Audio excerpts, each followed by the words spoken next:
Welcome back to the beginning. Prior to my awakening, I'm your host, Mental Stimulant, the Divine Empress, and this is Installment 11, and I've subtitled it Choices. So sit back, relax, and listen to my voice. What I've realized in life, we must turn from our unwise ways. Our Father is patient and has given free will, but one must not use their free will in the pursuit to harm our brother or sister. We are to love each other as God loves us. In His patience, there is correction, but in correction, there is love. Most times when we're faced with our darkest days, we ask the Most High why. But we must be of encouragement and ask the Father, what am I intended to learn from this?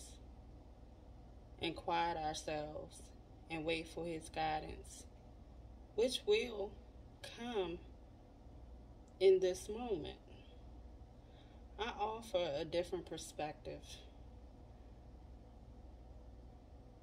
When we conduct our lives from a place of dishonor and unjustness, it is quite possible for the Most High to turn from us in disappointment.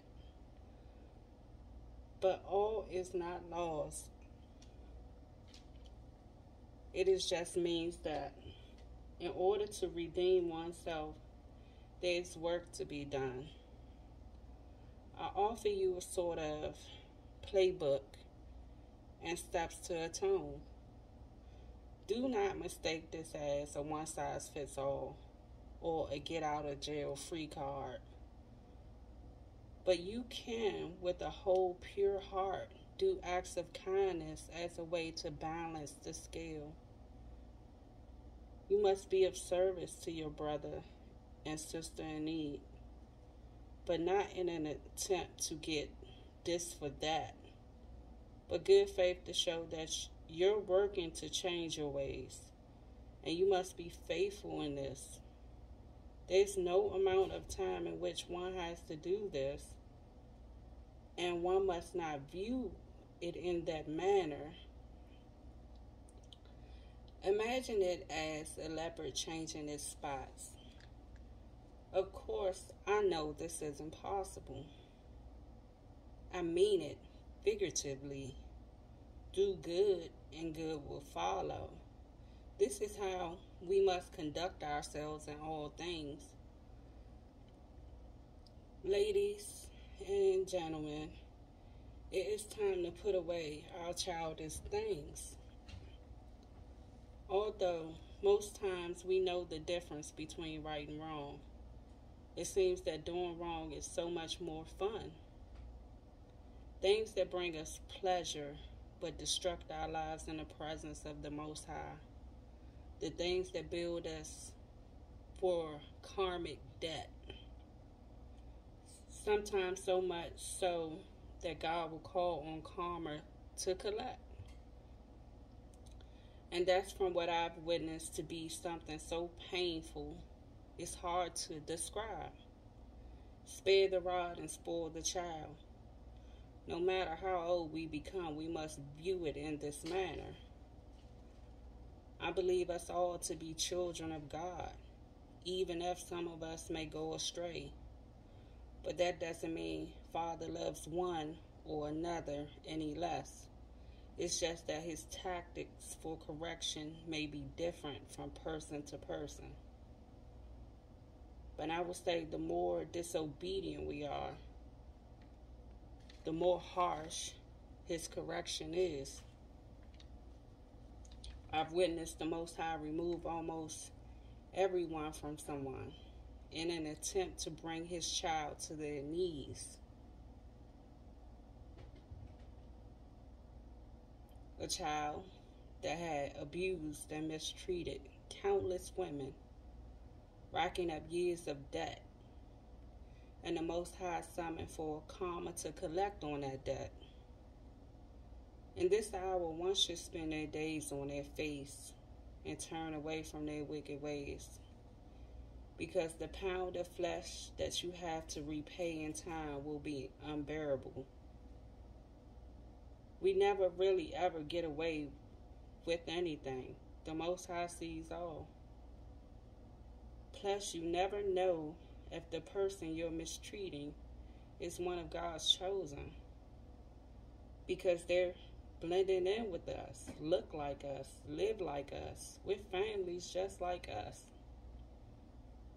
But to mistreat one of God's chosen is to bring down repercussions to the effect of a magnitude of 10 times.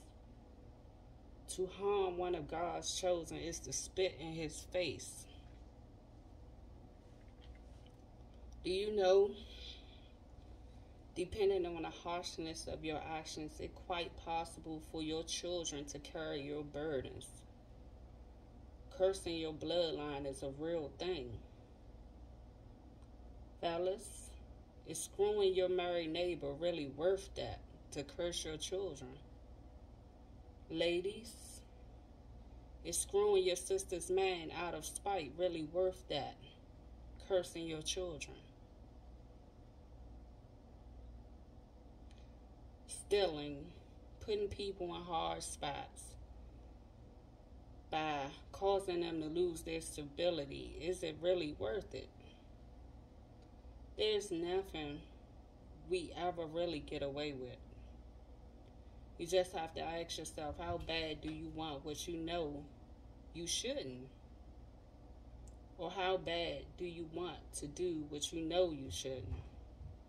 We all have free will. And in that moment, we will do something. Not doing so always crosses our minds, but we brush it off, determined to do what we want, assuming that we will not be caught doing what we shouldn't. Not to throw stones. I have done so much that I knew that I shouldn't have. I take full responsibility because I'm responsible for me. And being real and transparent is something I will always do with myself first. Because how can I be real with others if I'm not real with me? How can I require people be real with me if I'm not real with me? How can I stand before the Most High attempting to hide secrets we must know that He sees? He can see clear through me. It's very important that we take inventory of self and be 100% transparent with self. I do myself a grave disservice being unable to look at me. I know what the Most High requires of me, and what's most important to me is how God views me, because I'm aware of the covering and favor He's placed over my life. And with that comes great responsibility. I'm held to a higher standard, and I'm a gangster in knowing that. And I will defend that with my life. So, I just wanted to, be of encouragement and give a different perspective.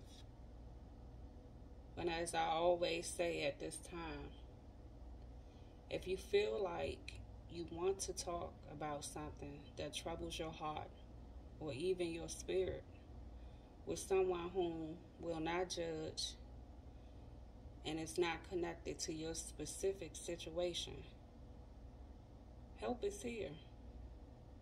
Information can be found in the About section. And then I'll say to you, be wise and have good intentions.